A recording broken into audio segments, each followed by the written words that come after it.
Hello, everyone, and welcome to today's Parent and Family webinar. Today's topic is returning to campus, and specifically, we're going to be speaking about security, well-being, and what families can expect.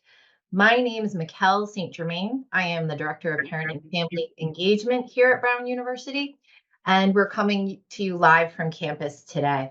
I'd like to extend a warm welcome to all the families who are new to this webinar series and to all our returning families. The series is designed to bring you information when you need it, and that's what we're here to do. We'll be announcing more webinars in the coming days and then stay engaged with you throughout the semester. Please note, as always, that we can't address specific topics. If you have questions that aren't answered today, or you have specific things in mind that you want to speak to us about, you can always email me at family@brown.edu, and we will get you connected to the folks who have answers to your questions if we don't have the answers ourselves. We are appreciative of everyone who submitted questions in advance, and we use those questions today to develop our program. However, as we go along, if you have additional questions that you think of, feel free to use the Q&A tool at the bottom of your screen to submit those, and we'll try to get to as many as possible during this session. Closed captions are available if you need them. There's a CC button at the bottom of your page, and you can use that to see your closed captions. This session, like all our webinars, will be recorded and posted as soon as we can to the same page where you registered. So that's families at Brown email website. Finally, at the end of this webinar, we will launch a 3-question, really quick survey for you to give us feedback so we can continue to improve the information that we're bringing to you. Now let's get started. It is my pleasure to introduce my colleagues from Campus Life and from the Department of Public Safety and Emergency Management. Today we have with us Patricia Potevian, who is the Vice President of Campus Life and Associate Professor of Pediatrics. Hugh Clemens, who is our Interim Vice President for Public Safety, Bryant Ford, who is Director of Psychological Services, and Lisa Lohr, Senior Associate Dean and Director of the Student Support Services Department. At this time, I'll turn it over to VP Potevian. Pat, the floor is yours. Thank you so much, Mikkel. Good afternoon, everyone, and thank you so much for joining us. Today's conversation is focused on the transition back to campus, on security, student well-being, and what families and students can expect as routines resume. We'll be hosting a separate webinar on Friday focused on academics and classroom flexibility, so we won't be covering those topics today. Before we begin, I want to share a bit with you about where I'm coming from. I'm Patricia Potevian, the Vice President for Campus Life, and I'm also a parent of a college student and someone who came to Brown as an undergraduate and stayed on for medical school. This campus is a part of my own story, and that makes this moment deeply personal for me, just as I know it is for so many of you. As our students prepare to return for the spring semester, we know many families are still grieving the tragic shooting on December 13th. Many of you joined us in December for a conversation about supporting students after a crisis. Now, understandably, your focus has shifted forward, wondering what campus will feel like when your student returns, how secure it will be, and how they will be supported. That's what today's session is about. I also want to acknowledge that not all students are returning under the same circumstances. Some are studying abroad, some are transfer students, and some, like student athletes, have already been back on campus. Our planning and support takes these different timelines and experiences into account. Today, you'll hear from colleagues who are deeply involved in this work. Hugh Clemens will talk about campus security, and Bryant Ford and Lisa Lohr will focus on student well-being and support services. This work is informed by our own expertise and by lessons learned from peer institutions across the country that unfortunately have experienced similar tragedies and are further along in their recovery. As Mikkel mentioned earlier in her remarks, our plan is to remain engaged with you over the next several months. We will continue to host webinars and share information with you through our newsletter and email communications. As a pediatrician and a mom myself, I know how important your role is in supporting your students and their success. We want to remain in conversation with you and help you stay informed. We won't be able to cover all of your questions today, but we are committed to addressing your concerns and sharing updates with you as the recovery and healing of the campus evolves. My hope is that you leave here today feeling more grounded and more informed, and knowing that at Brown, campus security and student well-being are taken seriously because we're not just administrators, we're educators, clinicians, alumni, and parents. We're part of this community too, and we know how resilient, caring, and strong it can be. With that, let's get started. First, we're going to speak with Hugh Clements about campus security. Hugh joined Brown at the end of December as our interim vice president for public safety, bringing decades of experience in community-centered policing and crisis response. Hugh has served as the chief of police in Providence, worked at the national level with the U.S. State Department, and has been directly involved in accountability and recovery efforts in communities impacted by mass violence, including Uvalde. His work is grounded in preparedness, partnership, and care, values that align closely with how we are approaching campus security at Brown. We're grateful to have his leadership during this moment, and I'm grateful he's here with us today. Hugh, as students prepare to return, families really want to understand what's different now than it was in December. Can you start by sharing how Brown is approaching campus security this spring and what families should know at a high level?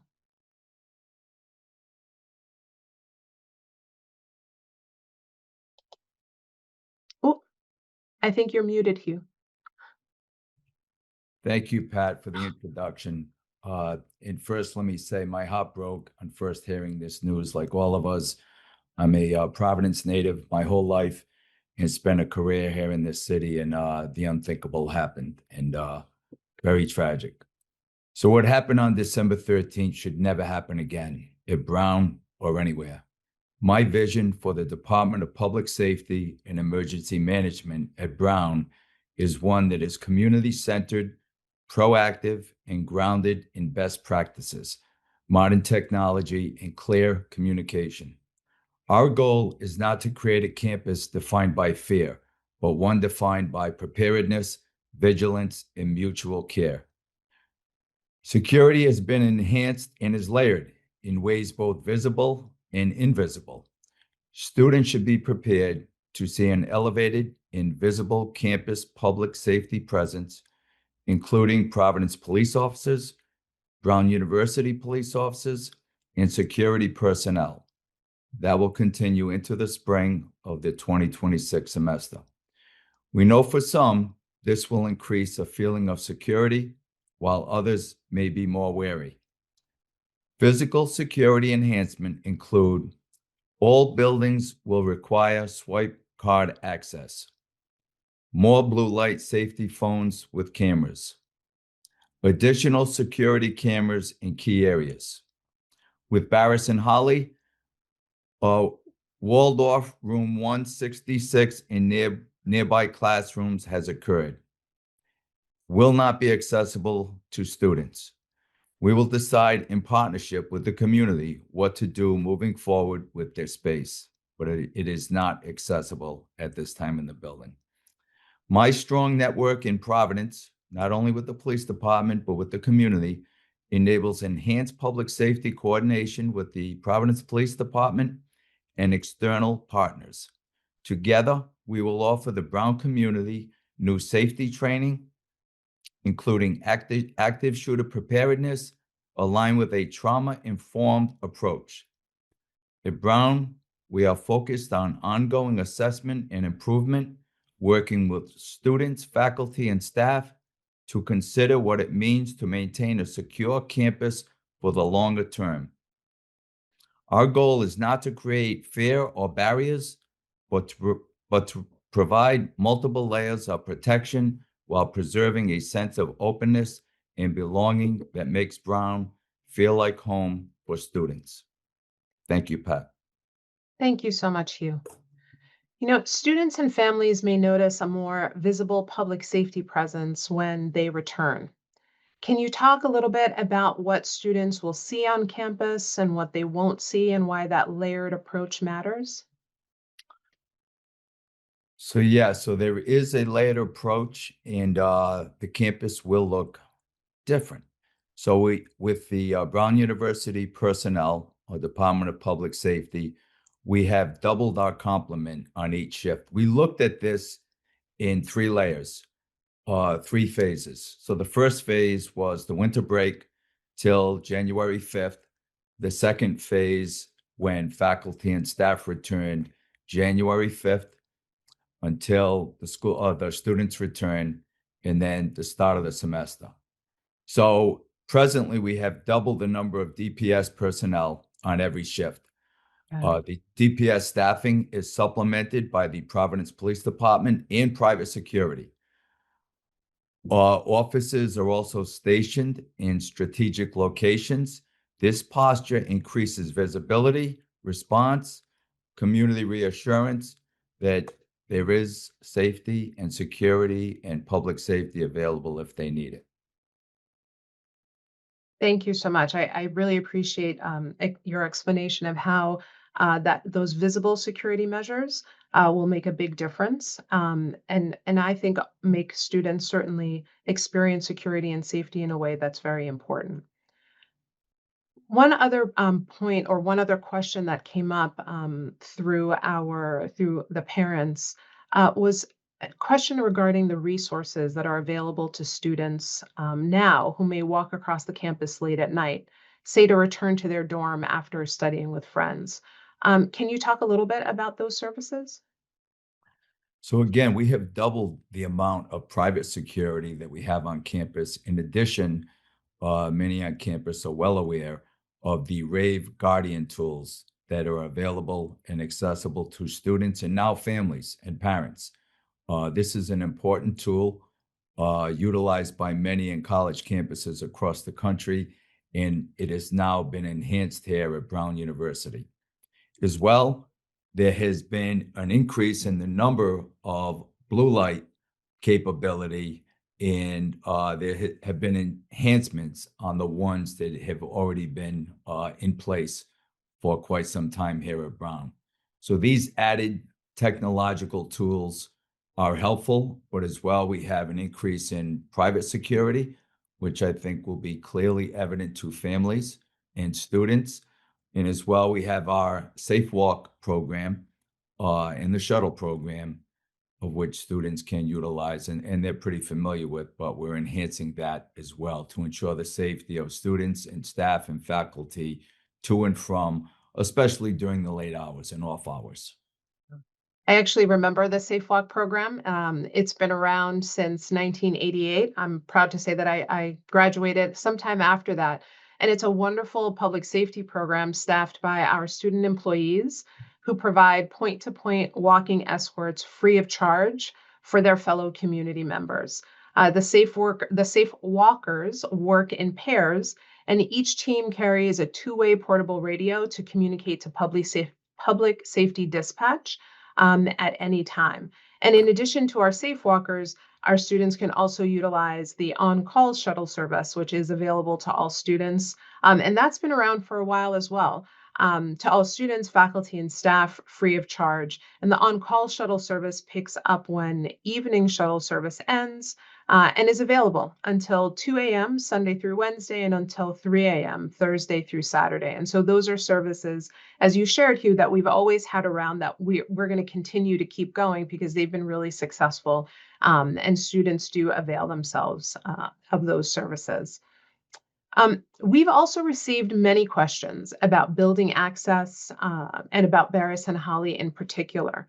Can you share how access to campus buildings is working now and what families should understand about the changes in and around Barris and Holly? So again, as things were before this tragic event, they will look far different as students arrive back on campus, and their families will know that there will be an increased card access in and out of the buildings in almost every building or many of the buildings on campus, or certainly all of the academic, administrative, and residential buildings, card access in and out. Again, the increase in blue light capability will also be taking place. So there will be, that'll be a significant change for the students returning, card access. Yeah, and I also know that there was some additional, and you mentioned this earlier in your remarks, that for Barris and Holly, which is where the shooting occurred, of course, that specific lecture halls, classrooms, hallways, and restrooms are being walled off and closed, so they're inaccessible to everyone. And then there's some areas that have been cosmetically changed. And it's also important for all of our parents to know that the building itself was actually reopened last week, which allowed for access to faculty and to graduate students. And that this reopening was done in a very trauma-informed way with counseling and psychological services on site to provide support. This approach will continue as undergraduate students return to the space. And of course, the scheduling office has worked really hard to find alternative spaces to hold classes, such as Sales Hall. We've also received some really specific questions about security for academic buildings, such as Barris and Holly, and as well for individual residence halls and other facilities. Many of the questions are asking about the state of security before December 13th and also moving forward. We can't, unfortunately, use all this time to really speak specifically building to building about what security will look like at each building. But is there any information that we can offer families who have these specific questions, Hugh, about sort of what we are doing moving forward and what's happening on the ground now? So yes, I will say the cadence and the pace has been quick, but rest assured and know that my commitment is the safety and priority of the students, staff, and faculty. And a tremendous amount of work has been done in a very short amount of time. So we have engaged a campus safety and security firm, a very good one, I might add, to conduct a comprehensive assessment of all university-owned or controlled properties. They've completed almost 2/3 of these buildings to this point. The review includes access control, security cameras, alarm devices, mass emergency notification platforms, or also a term very well known to me, crime prevention through environmental design, which includes exterior lighting, as well as physical security practices and policies. We're working in tandem, not only on the public safety side, but on the entire leadership of the university from the president down. I've come to know and work very close with Pat and her team, and this is important as we move forward. We are receiving feedback and taking action to enhance these conditions in real time. We have installed additional emergency blue light phones on the campus, as I alluded to earlier. We've also upgraded existing emergency blue light phones. We've also added cameras on campus, and we are also evaluating and enhancing the use of access control, which I've identified. Most of the buildings on campus will now have this increased capability. Thanks so much, Hugh. Some parents have asked about Brown's siren system and how it's used in an emergency, such as an active shooter situation like Brown faced. The siren is listed on the Brown Emergency website as one of 3 mechanisms to alert our campus in case of an active shooter. Is that right? Yes. And can you explain a little bit about how it can be utilized in maybe situations where we would not utilize it to alert our student body of an active shooter? So just as an example, I know that our primary emergency notification system that we utilized through our rave alerts reached approximately 20,000 people minutes after Brown's Department of Public Safety was notified about shots fired on our campus, and that system delivers urgent warnings very quickly and effectively through phone, text, or email. But still, I think some parents had questions about why the sirens themselves were not utilized in this situation. So in this situation, there was a concern that it would have prompted students to run into buildings at a time when it was not totally apparent that the threat and the shooter was not in some of the nearby buildings that students may have ran into and entered, running into harm's way. Uh, but certainly, it's been very effective. We've done this training routinely while I was on the city police department, and Brown University Police Department, Public Safety, and staff will continue to make clear the actions to be taken by students and staff upon hearing that siren. Yeah, I think that makes a lot of sense, and I'm sure it's confusing for many families why an alert like that would not have been utilized. But to your point, the last thing that you want is a siren inadvertently sending community members into the path of an active shooter who was reported to be in a university building complex. And so, utilizing our Rave alert system is certainly a much safer and more directed approach to make sure that our students have the information about what it is that they need to do. And I if I think, of could add, Pat, that course, each one of these situations presents their own nuance of urgency. Each one is different, and as we've studied these around the country, they're chaotic situations across the country, and each one we continue to learn. We try not to use the term best practices because there are lessons learned from each one of these events, but they're all different. And we certainly have learned a lot from this episode, and we're very anxious to move forward with the comprehensive review of our physical safety and security of the buildings and campus, our posture moving forward, and as well our after action review or critical incident review of the event itself, this tragic event. thank you, Hugh. How can students and families make sure that they receive those alerts? I think there were some questions about that as well, because so many individuals did, and those alerts were so useful. But for those parents who didn't, they might be concerned and really want to sign up and figure out how to receive those alerts. And not for this call, but very shortly, maybe probably before the week is over, we want to make that clear through messaging and through videos, exactly what the protocol should be when the siren, the alarm is sounded.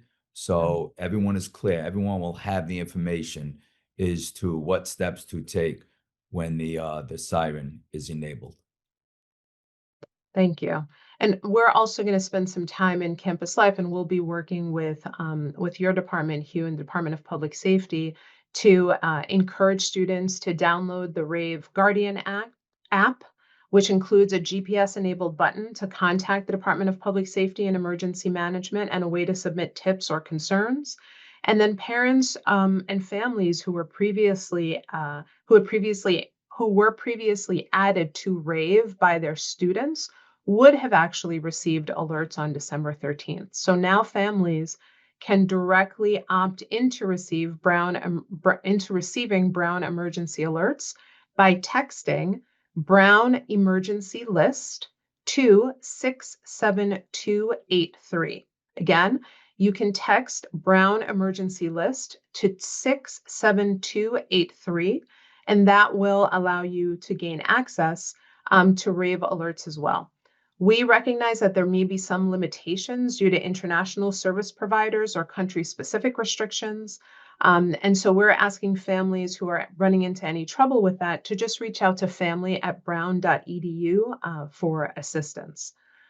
I think, Hugh, I'm just going to ask you one last question before inviting Brian and Lisa to talk about some of the resources that they have available. As Brown looks ahead, families really want to know how we are thinking about preparedness and how security will continue to evolve over time. Can you speak a little bit to that? So yes, I've been here since just 2 days before Christmas, and I continue meeting with many of the hierarchy of the groups on campus. I'm looking forward to students coming back and meeting with many of the groups that speak for the students. So I think these conversations are important, and the work that we do and the posture that we take around safety and security will be shaped and fashioned by these conversations. But as well, we're looking forward to the guidance on the lessons learned with the comprehensive reviews that I mentioned on both sides of the shop, and the experience that I have and some of the staff here have with conversations with colleagues from campuses and universities of like size around the country and with like circumstance that we've unfortunately encountered here at the university. So I think, you know, those lessons learned and the conversations to do the absolute most and best that we can do to ensure this never happens again at Brown or, quite frankly, anywhere. Thank you so much, Hugh. It was really helpful to hear all of that information. And as I shared before, we knew we weren't going to be able to get to all of the questions, but we are excited to have Hugh come back and join us for other parent and family webinars to make sure that all of you are really informed about how we are making changes to the campus as we move forward. Now, returning to campus can bring a wide range of emotional responses, and we know families are especially concerned about student well-being. Next, we're going to spend some time talking with Bryant Ford, Director of Counseling and Psychological Services here at Brown, and Lisa Lohr, the Senior Associate Dean and Director of Student Support Services, who can help families understand how Brown is supporting students emotionally and holistically as they return. So, Bryant, the first question is for you. As students return, we know families are seeing very different emotional reactions. Some students are eager to come back, others are anxious or hesitant, and some may not know yet how they feel. Can you talk a little bit about the range of reactions you're seeing and what families should understand about what's quote unquote normal right now? Yes, thank you so much. I think what we're going to see is essentially what you said. There are going to be some students who are excited about returning to Brown, seeing their friends again. I think we all know that their departure from campus was upended in ways where they hadn't planned. And so we're going to see the whole range. What I'd like to remind and invite parents and families is just to monitor your students' behavior over the course of the next couple of weeks. I think it is likely for many of us to believe that students will come back to campus and immediately want to get connected to treatment. And I've been working in higher ed for about 20 plus years now. What I have noticed is that students really want to be with other students. They often want to get to some level of normalcy again. And so it is going to be quite okay for many of them to be reconnected with some of their peers.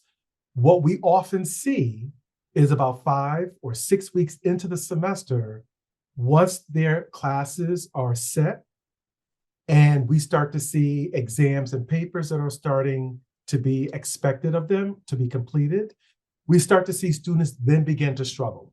Yeah. They have difficulty being able to concentrate. They may have difficulty with motivation. They may be asking professors for extensions or going to student support services or any other campus resource asking for support. They may even show up here at CAPS, which is Counseling and Psychological Services. And so I think what we're thinking about is how do we begin to provide this education for them at the outset, all the while knowing that this is going to be a delayed reaction for many of them.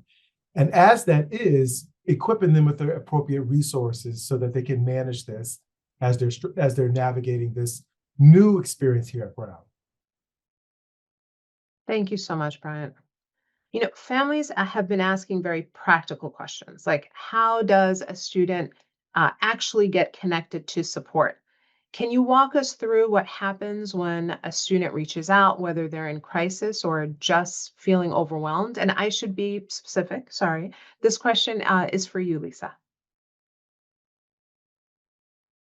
Yeah, absolutely. So, student support services, to let families know, we provide strengths-based case management for students who might be in distress or in need of support. And our support deans hold individual meetings with students. We do meetings in person or in Zoom. We frame our understanding of their needs through the lens of the dimensions of wellness. And our aim is to provide education, guidance, and connection to appropriate resources on campus and the Providence community. Now, we're not non-clinical, so we emphasize the strengths of the student, relationship with their support dean, and a holistic support framework to help the students thrive inside and outside of the classroom. Students, when we receive referrals, we receive them in a variety of ways.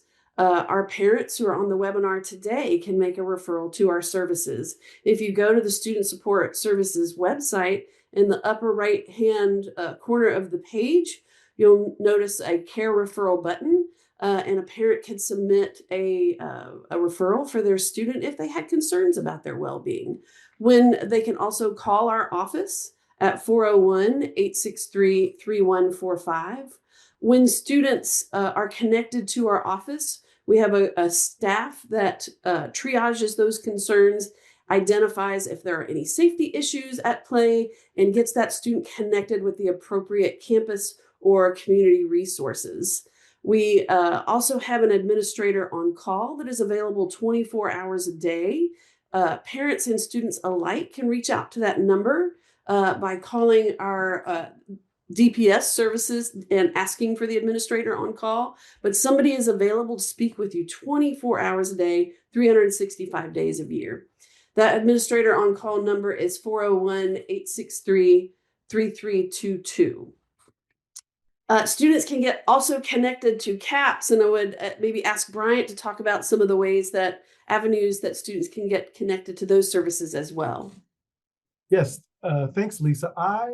One of the things that I really love about Brown, there's lots of things, but one of the things I really love about Brown is that there is a strong safety net. And what I mean by that is that regardless of where a parent or a student or a concerned member has about a member of our community, they can call essentially any office, and that office can really help them get connected to maybe the office that would be most effective in supporting their student. And the reason I say this is because CAPS is a confidential resource on campus, which means we're not able to communicate to lots of people without a signed written release of information form. However, that does not mean that family members or anyone else can't call us to give us information, because we're happy to take that. However, I'm always a firm believer that if you're going to communicate with CAPS, I'm also going to ask that you also communicate with my colleagues in Student Support Services, because they have a way of being able to communicate without having the restriction of confidentiality. There's privacy on their end. They're not going to share information that does not need to be shared, but there's a difference between the privacy and the confidentiality piece. And I always want to make sure that parents are communicating with both offices, because we have different focus or foci, and I think we can support students in a different way. In terms of accessing CAPS, just want to let parents know the typical way in which a student might come to us is through what we call a first encounter. We call that a triage appointment. Any student is eligible to call our office and to schedule a triage appointment. The goal of that is treatment planning. It's not necessarily therapy, because not many and all students are going to need psychotherapy. There may be a number of other resources that we're going to discuss with them that we think is going to be important to share. For example, they could come from a triage appointment and maybe referred to SAS because there's some issues related to accommodations, academic or physical or mental health. We could refer them to the Student Support Services office because there may be some issues affecting their academics, or we could share with a number of resources across the university. If it is urgent, students do not have to call or to schedule an appointment. They could show up at CAPS. We do not determine what an emergency is. The student gets to do that, and that student will be seen. I used to say they could be seen right away, but a lot of that is going to be dependent upon how many students show up for an urgent appointment at a time. We're going to treat it like we treat an ED. Students will complete documentation, and then what we will do is we will go through to figure out who we need to see first and who might have to maybe sit for a couple of minutes. But just know, if a student shows up for urgent appointment, that day they will be seen. From there, students can be, like I said, referred to a number of resources on campus, including psychotherapy at CAPS. One of the things that you heard me mention in a previous webinar with parents before the university went on break is I talked to you about telehealth options as that was available to your students as they were going home. That option remains here at Brown. when your students return. So if your student is working with a timely care provider, they would like to continue with that therapy, they can do so. However, they may have to switch a provider due to the fact that that provider might not be licensed in Rhode Island. But just know the service is available along with all of the digital self-care content that students also have access to that might be able to help them manage and navigate stressful situations. Wow, thank you so much, Bryant. That was very, very comprehensive. I think families are, appropriately concerned that, their student might require services and not be able to get them. But it sounds like there's so many entry points through our administrator on call, through student support services, through counseling and psychological services that certainly the access points are really important and clear. I'm also curious to know, as we anticipate that more students will be utilizing resources, what is CAPS doing to just extend its capacity as we anticipate that potentially more students are going to require your services? Yeah, no, that's a great question. And I think I probably should first start by thanking you and my boss, which is Dr. Vanessa Brito.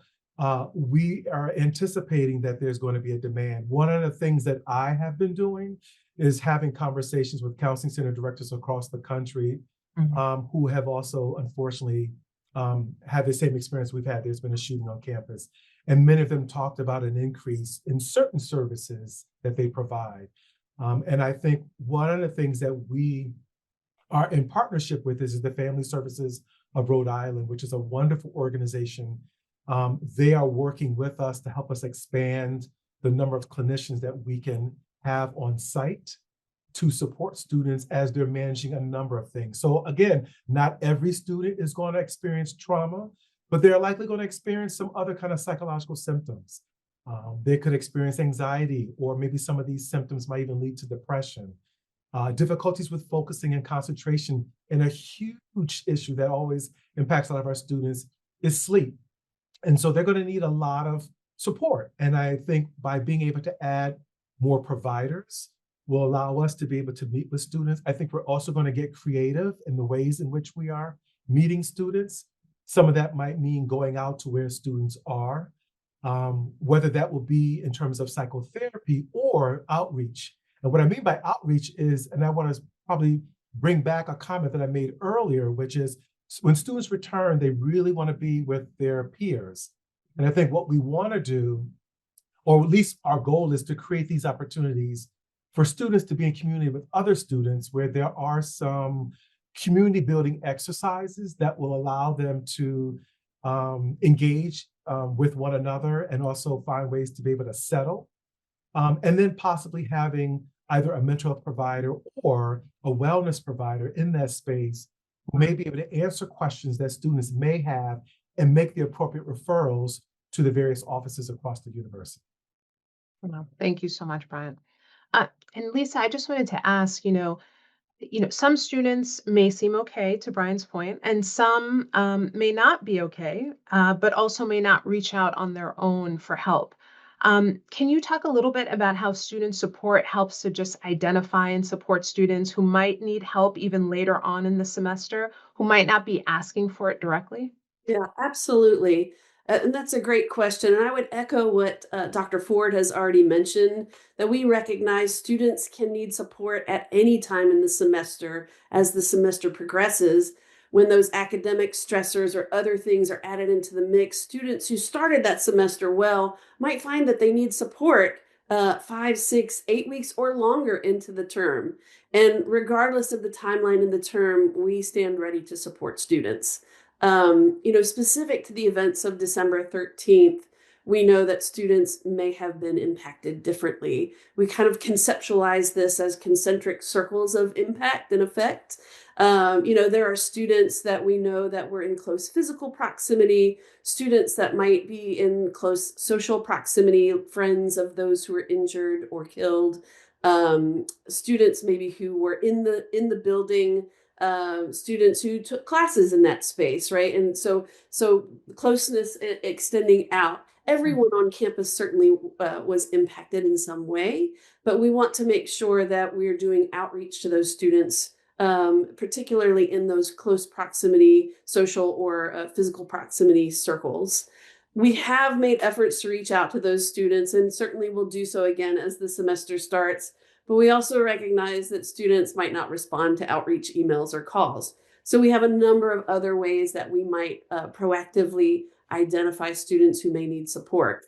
One of the things that we do here in Student Support Services is have a weekly meeting with a network of campus partner offices called the CARE Team. We meet with individuals in campus life and academic offices, residential life, folks that are in student-facing roles, and we try to identify students that might be struggling. We also meet weekly with the athletics staff. We meet with graduate school and School of Professional Studies staff bi-weekly to identify students who might need support. And then we meet Monday through Friday every day with residential life staff to talk about support needs of students who've called that administrator on call line. And our Res Life staff participate in that weekly CARE Team meeting as well. But we develop outreach strategies with those folks, support plans for students who are identified in any of those groups of meetings. And then we also ask that our parents who are participating today, if you have a concern about your student, reach out by phone or by completing that online care referral at our website. Again, when you navigate our website, you'll see the care referral button on the top right-hand corner of the page, and you can give us a call. Thank you so much, Lisa. I appreciate that. Mikhail, I think that I'm looking at some of the questions in the chat, and I know one of them that has come up, and I want to make sure that there's clarity around this, is sort of going back to some of our security discussion around card access to buildings. So I just thought it might be worth just sort of repeating for everybody on the call that right now, the way the buildings are at Brown, nearly all of our buildings now require currently swipe access, meaning that all faculty, staff, and students will have to use their Brown IDs to swipe in. Some buildings, like the bookstore, for example, or our welcome center, need to be accessible to the public. And so they will not require swipe access, but in and around those buildings, what we'll have is an enhanced security presence, understanding that there will be accessibility to individuals who don't have swipe access simply because that's the only way the building can function. Importantly, and I don't know if we made this distinction clearly before, spaces like residence halls have card access as well, but that card access is restricted card access. So that is not card access for anyone who has a Brown ID. That's card access specifically for the individuals who live in that residence hall. And so you can imagine if you think about the buildings on campus as those buildings that are slightly more open, buildings that are restricted to card access for anyone who has Brown ID, and then buildings like residence halls that are really restricted just to individuals who spend time in that building. And that's the current posture and stance on campus around swipe access. I just wanted to make sure we answered that because I see a ton of questions in the chat, and I wanted to make sure that there was some real clarity around that. Some of the other questions that are coming up are things that I'd like to at least address as I'm trying to summarize some of the questions here in the chat. You know, families are really looking ahead towards the first few weeks of the semester, and they're trying to think about what they should expect in terms of daily life on campus. What's important for families to keep in mind, of course, is that this is a transitional period, and so you know, normal daily life on campus, I think on a regular given day is going to look a little bit different and varied, and that's actually what's so beautiful about our campus. But we're going to be trying our best to help students return to routine, to their routines that really help to support healing. We want them to feel and experience safety because we know part of that returning to normalcy and returning to healing is going to be feeling safe within their community. And we know that not everything has to be sort of wrapped up in a bow and resolved immediately. And that's because the students themselves are going to be evolving with time. And so it'll be very important for us to remain in communication and conversation with them, understand where they are, and make sure that we are meeting them where they are. I'm curious just for the panelists, many families want to be supportive without adding any additional pressure to their students. Can you offer guidance on how parents can stay connected with their students in a way that's helpful, in particular during the early weeks when the students have just returned? I'm happy to start, and others please join in. But I do think it could be helpful to have something like a normal cadence when you're talking with your student, because I think what's most helpful for us in the times where I found parents to be instrumental is when we do have a student who is in crisis and we don't have a baseline. If they're not already in care, it's hard for us to know what their baseline is. And what's been valuable for us is when parents can say, this is my student, but this behavior is so not like my student. And so that helps us in terms of being able to provide support for those students. I think the part of, again, not trying to get too in the weeds with your students. I think what's going to be really helpful is for you to know the resources on campus and to ensure that you're communicating these resources to your students. I think some of this is going to have to be a trust issue where you're going to have to maybe let your student know, I'm going to trust that you know this information. You're going to avail yourself of these resources when you need them. If you are not, then maybe there's a conversation that we need to have to ensure how we can be helpful so that you can both be academically, psychologically, and physically successful here at Brown. Thank you so much, Bryant. I'm being mindful of our time, trying to balance answering all the questions and making sure that we're giving the information that's necessary. I do want to share just a couple of thoughts, especially as we begin to wrap up, and want to take some time to pull together what families can expect in the coming weeks, and pull and reshare some of the concepts that were shared with you today in how to best support your students as they return to campus. In terms of daily life at Brown, we know that returning to routine matters. Being back in class, reconnecting with friends, and re-engaging with structure can be very grounding for our students, even when there are mixed emotions. Some students may feel ready and eager to return, and others may feel anxious, distracted, or unsure. And all of those responses are normal.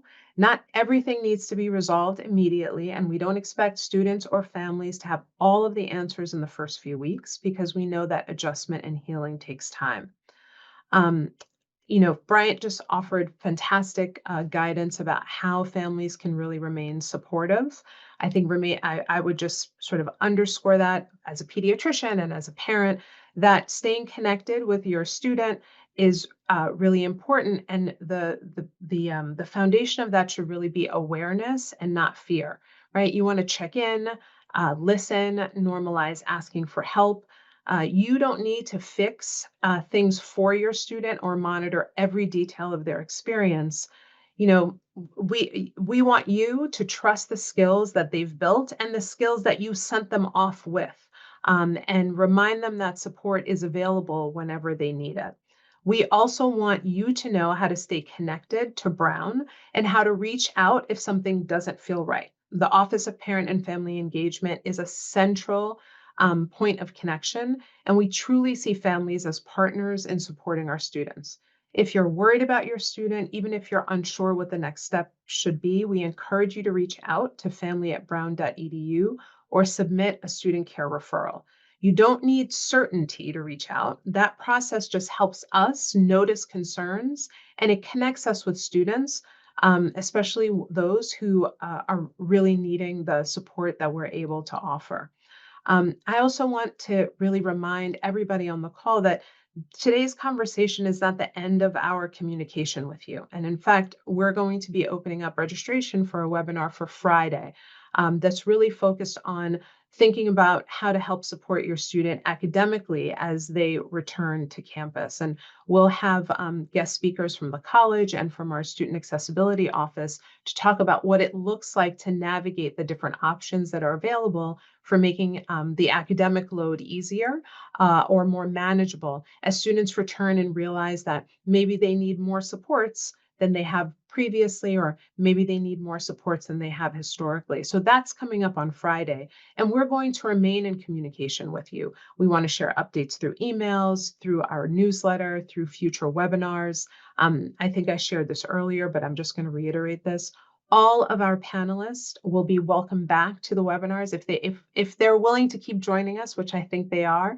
As we hear questions from you all, that's actually how we decide which topics need to be discussed and which experts within our community are best suited to speak to you. So again, although we know that we weren't able to address all of your questions today, we know that our panelists will come back to continue to remain in conversation with you, and we'll be pushing out additional information to help address many of the questions that weren't answered today. So you will have those questions in hand. We don't want you to think that we've forgotten those questions or disregarded them. We've just been trying our best to manage this time and to provide as robust of a sort of a breadth of response as possible in order to help support your students as they return. As I close, I'd just like to say, and really want to emphasize that campus safety and student well-being are really taken very seriously at Brown because this community is personal to us too. As I shared, we're not only administrators, but we're really members of this community, and we want our students, your students, to thrive while they are here, while we remain in partnership with them.